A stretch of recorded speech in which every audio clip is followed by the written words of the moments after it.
Manalangin po tayo. Lord Jesus, salamat Panginoon na kami po ay muli magkakasama sa gabing ito.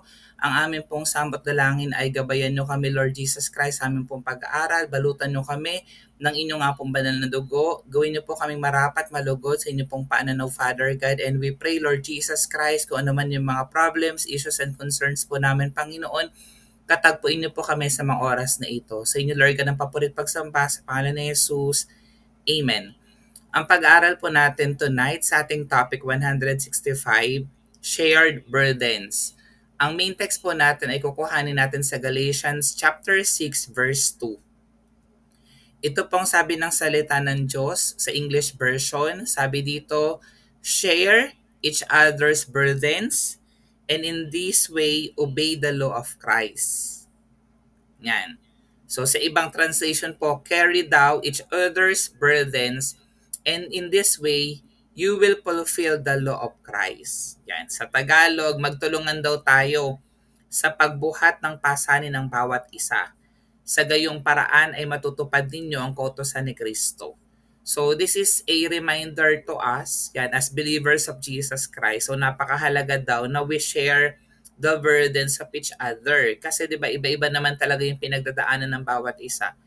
So mahalaga na we make time for other people kung kailangan nila ng prayer, kung kailangan nila ng support. Kasi sa ganung paraan daw natutupad daw natin yung kautusan ng ating Panginoon. 'Di ba? The Lord Jesus Christ summarize the commandments, 'di ba? Ginawa niyang simple yung commandment. Ginawa niyang the law to love, 'di ba? The command to love God and to love others. So yun po yung kautusan ng ating Panginoong Hesukristo. So life is full of challenges.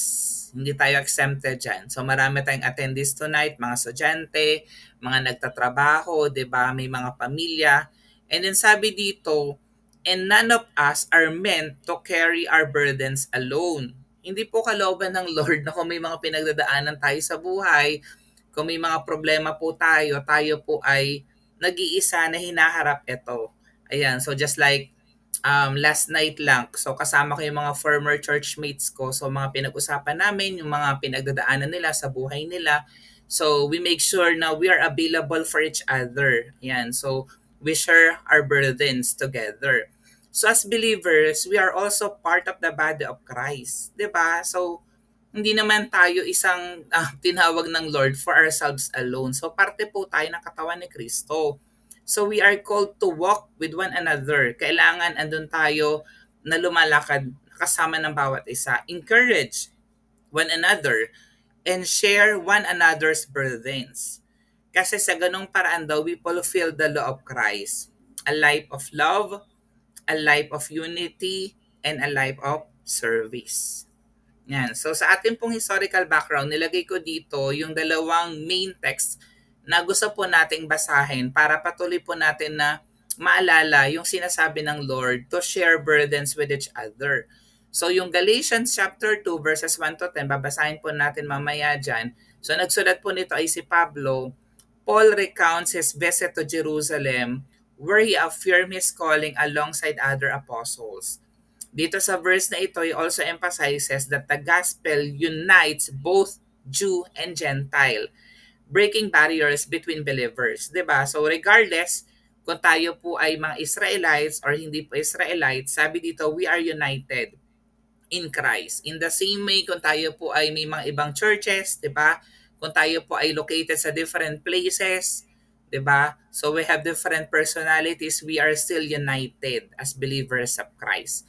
In the same way, dun sa John chapter 17 verses 6 to 26, it records Jesus' heartfelt prayer for His disciples. 'Di ba? So ang ganda, no? Even the Lord God, He exemplified the power of prayer. Pinanalangin niya yung kanyang mga disipulo that they may be one just as He and the Father are one. 'Di ba? So yun yung goal ng Panginoon na we are united in same heart, same vision with God the Father. So yung mga passages na ito, it highlight the unity and shared responsibility within the body of Christ. Again, tinuturo sa atin na maging united po tayo and we share the burdens, the responsibility with each other. So basahin po natin yung Galatians chapter 2 verses 1 to 10. Makalipas ang 14 na taon, muli akong pumunta sa Jerusalem kasama si Bernabe. Sinama ko rin si Tito. So nagsusulat po dito ay si Pablo. Bumalik ako sapagkat inihayag sa akin ng Diyos na dapat akong pumunta doon. Tingnan nyo, kita mo dito yung clear direction, yung leading ng Holy Spirit. Kung merong gustong ipagawa ang Diyos, mangungusap yan sa'yo. Nakipagpulong ako ng sarilinan sa mga kinikilalang pinuno ng iglesia at inilahad ko sa kanila ang magandang balitang ipinapangaral ko sa mga hintil. 'Di ba? So hintil, ibig sabihin, hindi sila mga Hudyo, pero sinesharean niya, pinapangaralan niya ng salita ng Diyos. Ginawa ko ito dahil ayaw kong mawala ng kabulan ng aking ginawa at ginagawa pa. Kahit na isang Griego ang kasama kong si Tito, hindi nila pinilit na magpatuloy ito. Kasi requirement yun. Kapag ikaw ay believer ni Jesus Christ in the culture of Jews, kailangan magpa-circumcise. So itong si Tito, sabi dito, isang Griego. So hindi naman nila pinilit na magpa-circumcise si Titus. Kahit may ilang huwad na kapatid na nagtangka ng gayon. Nakihalubili sila sa amin upang manmanan ang kalayaang taglay natin kay Kristo Jesus. Nais nila kami maging mga alipin. Hindi kami nagpailalim sa kanilang kagustuhan kahit isang saglit upang maingatan namin para sa inyo ang tunay na kahulugan ng magandang balita. Ngunit walang idinagdag sa akin na makinikilalang pinuno. Hindi mahalaga sa akin kung sino man sila, sapagkat walang itinatangi ang Diyos. Diba? So, ang ganda ng verse. So, walang tinatangi ang Diyos. Sa halip, kinilala nila na ipinagkakatiwala sa akin ang pangangaral ng magandang balita sa mga hintil. Kung paanong ipinagkatiwala kay Pedro ang pangangaral ng magandang balita sa mga Hudyo. So, kita mo dito yung distinction. Peter was called to share the gospel to the Jews. And then si Paul naman was used by God to share the gospel to the Gentiles. At tayo po, parte tayo doon. Kasama tayo noon na mga Gentile nation, naging part ng kaligtasan. Ayan. Kasi nga, ginamit ng Lord na mangaral sa mga Gentile nation ay si Pablo. Ang Diyos na nagbigay ng kapangyarihan kay Pedro na mangaral sa mga Hudyo, ang siya ring nagbigay sa akin ng kapangyarihan mangaral sa mahintil. So that is the same power ha. Kasi baka isipin natin, mas magaling siguro si Peter or mas magaling si Pablo. No. Yung same power in sharing the gospel that comes from God. Even the things that we're doing tonight. Nakita ni na Santiago, Pedro to 1, na mga kinikilalang haligi ng iglesia ang kagandahang loob na ibinigay sa akin. Kaya't kami ni Bernabe ay buong puso nilang tinanggap bilang mga kamanggagawa. Tingnan nyo yung acceptance, 'di ba, of the differences. Pinagkasunduan namin na kami sa mahintil mga ngaral at sila na may sa mahudyo. Ngayon, ang hiling lamang nila ay huwag naming kakaligtaan ng mga dukha na siya namang masikap kong ginagawa. Yung isang verse naman na babasahin po natin, yung supporting verse po natin is from John chapter 17 verses 6 to 26. Sabi dito, ipinahayag ko na kung sino ka sa mga taong ibinigay mo sa akin mula sa sanlibutan. Sila'y iyo at ibinigay mo sila sa akin at tinupad nilang iyong salita. So, ang kinakausap dito ng Panginoon, yung God the Father. Tayo daw ay sa God the Father at ibinigay tayo kay Jesus Christ. Alam na nila na ang lahat ng ibinigay mo sa akin ay mula sa iyo. Diga, they are one. Dahil ibinigay ko sa kanila ang mga salitang ibinigay mo sa akin at tinanggap nila. Natitiyak nilang ako'y tunay na galing sa iyo. At naniniwala silang ikaw nga ang nagsugo sa akin. Idinadalangin ko sila hindi ang sanlibutang ito. Ang idinadalangin ko kundi ang lahat ng ibinigay mo sa akin sapagkat sila'y sa iyo. Kita mo yung ginagawa ng Panginoon. Tayo po ay ipinagpe-pray ng Lord. The Lord God is praying for us. Ayan. Sabi dito, at ngayon, sabi dyan, ako'y papunta na sa iyo. Iniiwan ko na ang sanlibutan ito, ngunit sila ay nasa sanlibutan pa. Sabi dyan, Amang banal, ingatan mo po sila sa pamamagitan ng kapangyarihan ng iyong pangalan. Ang pangalang ibinigay mo sa akin upang kung paanong ikaw at ako ay iisa, gayon din naman sila ay maging isa. Yan. Habang kasama nila ako, iniingatan ko sila sa pamamagitan ng kapangyarihan ng iyong Ama. ng iyong pangalan, ang pangalang ibinigay mo sa akin.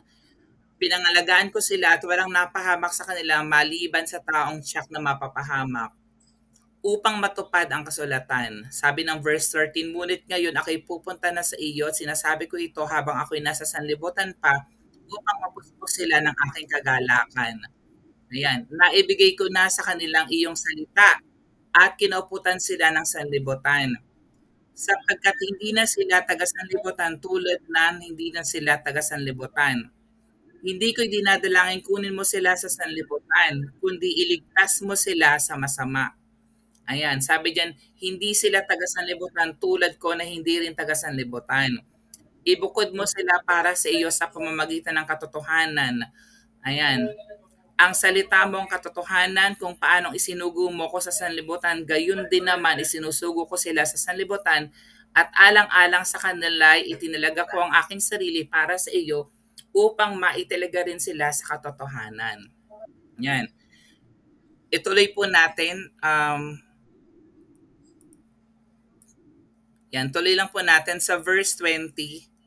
Hindi lamang silang idinadalangin ko, kundi pati ang mga mananalig sa akin dahil sa kanilang pahayag. Ama, maging isa nawa silang lahat kung paanong ikaw ay nasa akin at ako'y nasa iyo, gayon din naman maging isa nawa sila sa atin upang ang salibutan ay maniwala na ikaw ang nagsugo sa akin. Ibinigay ko na sa kanila ang kaluratang ibinigay mo sa akin upang sila'y ganap na maging isa tulad mo at ako na iisa. Ako'y nasa kanila at ikaw ay nasa akin upang lubusan sila maging isa dahil dito malalaman ng sanlibutan na isinugo mo ako at sila minamahal mo katulad ng pagmamahal mo sa akin. So tingnan mo, dito sa verse na binabasa po natin, so ine-exemplify dito ng Lord yung importance ng pagmamahal. Kasi nga, the way that we love other people, especially our co-believers in Christ, nire-reflect natin yung pagmamahal ng Panginoon, ng Diyos Ama. Ama, sila na ibinigay mo sa akin ay nais kong makasama sa kanaroroonan ko upang mapagmasa nila ang kaluwalhatiang ibinigay mo sa akin sapagkat minahal mo na ako bago pa nilikha ang daigdig. Makatarungang Ama, hindi ka kilala ng sanlibutan, ngunit kilala kita. At alam rin namang ibinigay mo sa akin na ikaw ang nagsugo sa akin. Ipinahayag ko na sa kanila kung sino ka. At patuloy ko itong ipapahayag upang ang pagmamahal mo sa akin ay manatili sa kanila at ako ay manatili rin sa kanila. So ang ganda, no? That is the prayer of Lord Jesus Christ Himself for us. Diba? Sabi diyan, ang pagmamahal daw ng Diyos Ama ay manatili sa atin. At ang Diyos mismo, si Jesus Christ, ay manatili rin sa atin. So meron po tayong 3 points na ipaponder tonight doon sa mga verses na binasa po natin to remind us the importance of sharing burdens with each other. Yung point number 1, always remember that we are called to carry each other's burdens. Again, hindi ka lang tinawag ng Lord for you just to be saved. Merong purpose ang Lord kung bakit ka tinawag ng Lord. Kung bakit tayo iniligtas ng Panginoon. And one of which we are also called to carry each other's burdens. Si Paul, he instructs the church to share one another's struggles, emphasizing mutual care. So, marami pong kaparaanan for us to share burden with each other. Hindi naman po kailangan lagi na monetary, 'di ba? So, minsan time will do, 'di ba? Prayer for other people will do. Yan. Ang example nito, good example would be yung Good Samaritan sa Luke chapter 10 verses 25 to 37. Dito makikita natin that the Good Samaritan didn't ignore the injured man but stopped to help modeling Christ's love. So, ang hirap niyan. Hindi naman po kailangan na lahat na makikita talaga natin gagawin po natin ito. Pero as the Holy Spirit lead us, so allow natin na tulungan tayo ng Banal na Espiritu na magawa yung nais ng Lord na ipagawa sa atin. At naniniwala ako na yung Good Samaritan dito sa verse na to, spiritually led. So, siya inilid ng Banal na Espiritu na gawin yung dapat niyang gawin by the grace of God. So, sabi ng Lucas chapter 10, 33 to 37, ngunit may isang Samaritano naglalakbay na napadaan doon. So, this is the last person, di ba? Kasi nga, may mga dumaang Levita, may mga dumaang Pharisees, pero hindi nila binigyan ng attention yung merong nangangailangan ng support or ng help nila. Nang makita niya ang biktima, siya'y naawa. Nilapitan niya ito, binuhusan ng langis at alak ang mga sugad at binendahan. Pagkatapos iniskay niya ang lalaki sa kanyang asno at dinala ito sa bahay panuluyan upang maalagaan siya doon. Kinabukasan, binigyan niya ng 2 salaping pilak ang namamahala ng bahay panuluyan at sinabi, alagaan mo siya. At kung higit pa rin ang iyong magagastos, babayaran kita pagbalik ko. At nagtanong si Jesus, sa palagay mo, sino kaya sa tatlo ang naging tunay na kapwa ng taong hinarang ng mga tulisan?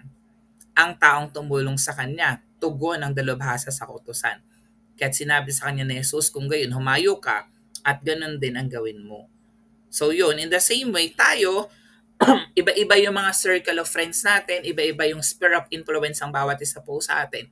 Again, as the Holy Spirit lead us, kung merong sinasabing Lord sa atin na tulungan yung isang taong ito, kung siya ay nangangailangan ng panalangin, nangangailangan ng support financially, diba? Ng time to listen to his or her problem, so make yourself available for that person. Kasi you're doing the work of Christ. Yung point number 2 natin, Jesus' prayer for unity. Yung binasa natin kanina, Jesus prayed for believers to be united in love and purpose just as He is one with the Father. So yun yung panalangin ng ating Panginoong Hesukristo na tayo doon na mga mananampalataya maging united tayo sa pag-ibig at sa layunin. Kung paano daw si Jesus Christ ay united with God the Father. So in the same way, nangyari din ito doon sa early church sa Acts chapter 2 verses 44 to 45. Believers sold possessions to help those in need, embodying true fellowship. So again, hindi naman kailangan na gawin natin to literal. Pero dito nangyari talaga to in the Bible. Nagsama-samang lahat ng sumasampalataya at ang kanilang mga ari-arian ay itinuring na para sa lahat. Ipinagbili nila ang kanilang mga ari-arian at ang napagbilan ay pinamahagi sa bawat isa ayon sa kanyang pangangailangan. Again, the lesson here is unity in love. So yung acts of service na ginawa nila, yun po ay resulta lamang nung love na naintindihan nila mula sa Panginoon. So in the same way, ganun din, tinutulungan tayo na unawain na napakahalaga pala na united tayo. Kung paanong united yung God the Father kay Jesus Christ, ganun din yung gusto ng Lord na we're also united with Christ. Na kung anong gusto ng ipagawa ng Panginoon, gawin din natin by His grace. Point number 3, faith expressed through love. Yan, si Paul, he encouraged care for the poor and faith in action. Kasi 'di ba, ang hirap naman na sabihin natin na pina-follow natin si Jesus Christ. We are followers of Jesus Christ. Pero hindi natin ini-embody yung caring for the poor, hindi natin pina-practice yung faith in action. Kumbaga, sabi nga, 'di ba, faith without works is dead. So kailangan yung pananampalataya natin sa Panginoon nakikita sa ginagawa natin. Siyempre, first and foremost to other people, 'di ba? Kung hindi man kaya agad din natin na gawin doon sa hindi natin kakilala, sa stranger, siyempre with our family, with our circle of friends, with our co-workers, with our church mates. Sample nito would be si Moses, si Aaron, at saka si Ur. Doon sa Exodus chapter 17 verse 12. Dito, when Moses grew weary, Aaron and Hur held up his hands, allowing victory for Israel. Yan, dito marami kang matututunan dito, 'di ba? So, alam natin na ang leading ng banal na spirito ng God the Father kay Moses, kailangan itaas yung kamay niya. Kasi habang nakataas yung kamay niya, mananalo yung mga Israelitas sa pakikipagdigma nila. Pero habang bumababa yung kamay ni Moses, natatalo yung mga Israelites. Yan. Kaya nga, dumating sa time na nangawit si Moses, 'di ba? Ayan, nangawit na si Moses. Kaya sina Aaron at Hur ay kumuha ng isang bato at pinaupo roon si Moses. Habang hawak nilang pataas sa mga kamay nito hanggang sa lumubog ang araw. So ito yung nangyari. Para tinulungan nila si Moses. Alam nyo, marami kang matututunan dito. Moses is a picture of authority, God-given authority. If we have pastors, 'di ba, mga leaders, yan, kailangan supportive tayo sa kanila. Kasi dumarating din ang point, ang katulad natin mga tao napapagod, na stress out, na burn out. Pero supporting them will help, 'di ba? Through prayer, na makita nila na available ka, kapag may mga prayer meeting, kapag may mga gawain ng Panginoon, you make yourself available, 'di ba? So natutulungan natin sila na patuloy na magawa yung gusto ng Lord na gawin nila for our benefit as well. So hindi lang ito example for Moses and Aaron and Ur. Again, this example is kailangan ina-express natin yung pananampalataya natin sa pamamagitan ng pag-ibig. So sa ating conclusion, sharing burdens is not just an act of kindness, but an act of obedience to Christ. So again, magkaiba yun na kasi minsan kind tayo pero hindi tayo obedient. So kailangan meron tayong obedience. Obedience kanino? Kay Jesus Christ. Diba? It strengthens relationships, builds unity, and mirrors Christ's sacrificial love. So ngayon, paano natin siya ma-apply? So identify people around you who need spiritual, emotional, or physical support. Again, hindi naman kailangan na, kailangan ko yata mag-mission sa ibang bansa para makapag-share ako ng gospel to others, 'di ba? So alam mo, mag-start ka dun sa circle of friends mo or sphere of influence na meron ka. Meron diyan talaga na makikita mo na kailangan ng spiritual, ng emotional, tsaka ng physical support. So a small support will do. So hindi mo kailangan umalis sa yung lugar just to help other people. Within your family, you can do that. Within your workmates, you can do that. Diba? Within your friends, within your church mates. Pangalawa, commit to praying for and encouraging fellow believers in your community. Mahirap to ha. Struggle talaga to. Siyempre, may mga tao na lalapit for us to pray for them. At nagtatrust sila na as they request prayer for you, pinagpipray natin sila. Diba? So sana, ganun din. Ako, minsan challenge niya sa akin kasi marami nga nagre-request ng prayer. Pero syempre, kailangan committed ka to pray for them. Diba? We can also encourage fellow believers na mag-get involved in our community by attending local churches, Bible study, katulad ng ginagawa po natin tonight. Pangatlo, take practical steps to serve others. Paano? Whether by listening, giving, or offering assistance. Alam nyo yung ministry of silence, yung listening, napaka-important niyan talaga. Na nagbibigay ka ng time to listen to other people. Kasi yung iba, minsan kailangan lang naman nila ng kausap eh.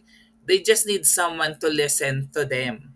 'Di ba? So, minsan, making ourselves available just to listen for that person, yun lang yung kailangan nila. So, practical way yan to listen, 'di ba? And then giving. Marami pong forms ng giving. Sabi ko nga, kung kapos ka in the monetary, pwede namang magbigay ka ng oras, ng panahon, or ng skill, ng abilidad mo to help other people, di ba? Pero kung pinagpala ka rin financially at kailangan man ng other people ng help financially, so you can also give financially. And of course, you can offer assistance. Yan, kung ano mang assistance ang kailangan nila as long as kalooban po yun ng ating Panginoon. So, ang challenge po sa atin tonight, are you willing to bear the burdens of others just as Christ bore yours? Again, nagsimula yan sa ginawa ni Jesus Christ. Kung paano si Jesus Christ, He sacrificed His life for us, for our salvation, diba? Para mapatawad ang ating mga kasalanan, magkaroon tayo ng buhay na walang hanggan. So, tinatanong din tayo, hindi for us to crucify ourselves in the cross, diba? Kundi to bear the burdens of others as well. Panginoon, salamat Lord sa gabing ito na patuloy po kami tinuturuan to share burdens. Panginoon, dalangin namin o Jesus Christ sa patuloy na gabayan nyo kami, samahan nyo kami, turo na tulungan ng mga bagay na kailangan po namin gawin.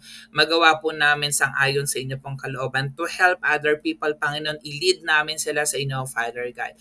Salamat o Jesus sa inyo pong papulit pagsampa sa pangalan ni Jesus. Amen.